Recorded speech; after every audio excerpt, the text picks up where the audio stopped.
The Pink. There was once upon a time a queen to whom God had given no children. Every morning she went into the garden and prayed to God in heaven to bestow on her a son or a daughter. Then an angel from heaven came to her and said, "Be at rest. You shall have a son with the power of wishing, so that whatsoever in the world he wishes for, that shall he have." Then she went to the king and told him the joyful tidings, and when the time was come, she gave birth to a son, and the king was filled with gladness. Every morning she went with the child to the garden where the wild beasts were kept, and washed herself there in a clear stream. It happened once when the child was a little older, that it was lying in her arms, and she fell asleep. Then came the old cook, who knew that the child had the power of wishing, and stole it away. And he took a hen and cut it in pieces and dropped some of its blood on the queen's apron and on her dress. Then he carried the child away to a secret place where a nurse was obliged to suckle it. And he ran to the king and accused the queen of having allowed her child to be taken from her by the wild beasts. When the king saw the blood on her apron, he believed this, fell into such a passion that he ordered a high tower to be built, in which neither sun nor moon could be seen, and had his wife put into it and walled up. Here she was to stay for 7 years without meat or drink, and die of hunger. But God sent 2 angels from heaven in the shape of white doves, which flew to her twice a day, and carried her food until the 7 years were over. The cook, however, thought to himself, "If the child has the power of wishing, and I am here, he might very easily get me into trouble." So he left the palace and went to the boy, who was already big enough to speak, and said to him, "Wish for a beautiful palace for yourself with a garden, and all else that pertains to it." Scarcely were the words out of the boy's mouth when everything was there that he had wished for. After a while the cook said to him, "It is not well for you to be so alone. Wish for a pretty girl as a companion." Then the king's son wished for one, and she immediately stood before him, and was more beautiful than any painter could have painted her.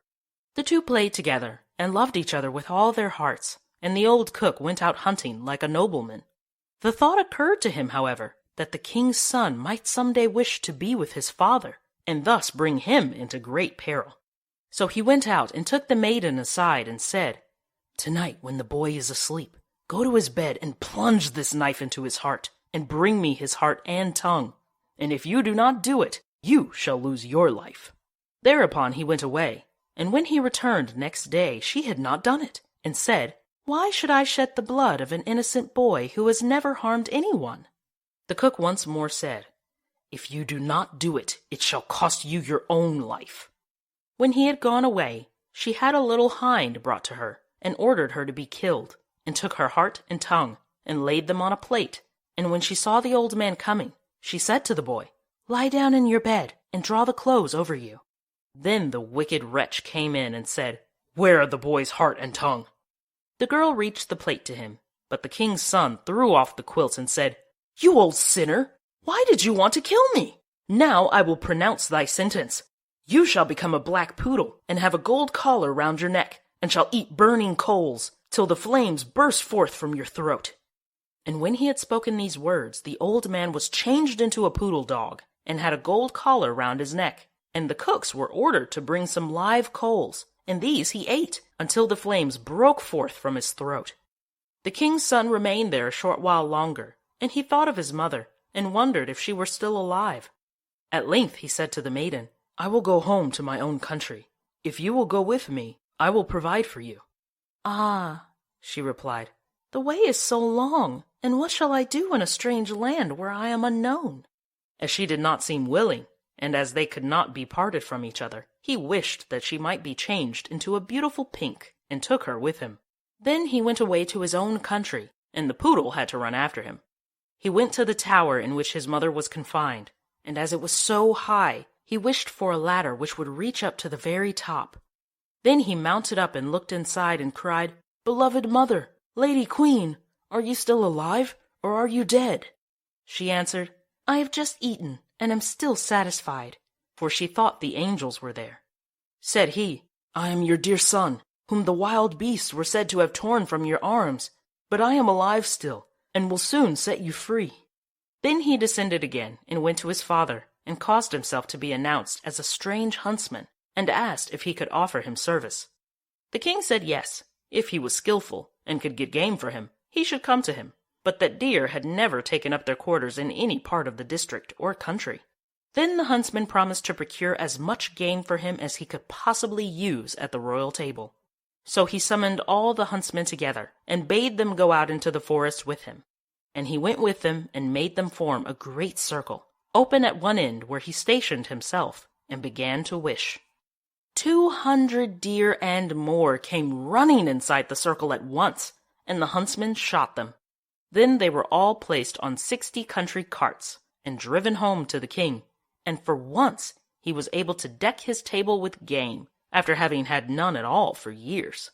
Now the king felt great joy at this, and commanded that his entire household should eat with him next day, and made a great feast. When they were all assembled together, he said to the huntsman, "As you are so clever, you shall sit by me." He replied, "Lord King, your majesty must excuse me. I am a poor huntsman." But the king insisted on it, and said, "You shall sit by me," until he did it. Whilst he was sitting there, he thought of his dearest mother, and wished that one of the king's principal servants would begin to speak of her, and would ask how it was faring with the queen in the tower, and if she were alive still, or had perished. Hardly had he formed the wish than the marshal began, and said, "Your majesty, we live joyously here, but how is the queen living in the tower? Is she still alive, or has she died?" But the king replied, "She let my dear son be torn to pieces by wild beasts. I will not have her named."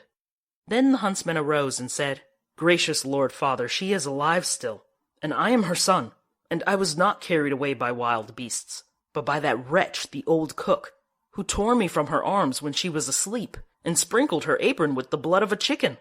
Thereupon he took the dog with the golden collar and said, "That is the wretch," and caused live coals to be brought, and these the dog was compelled to devour before the sight of all, until flames burst forth from its throat.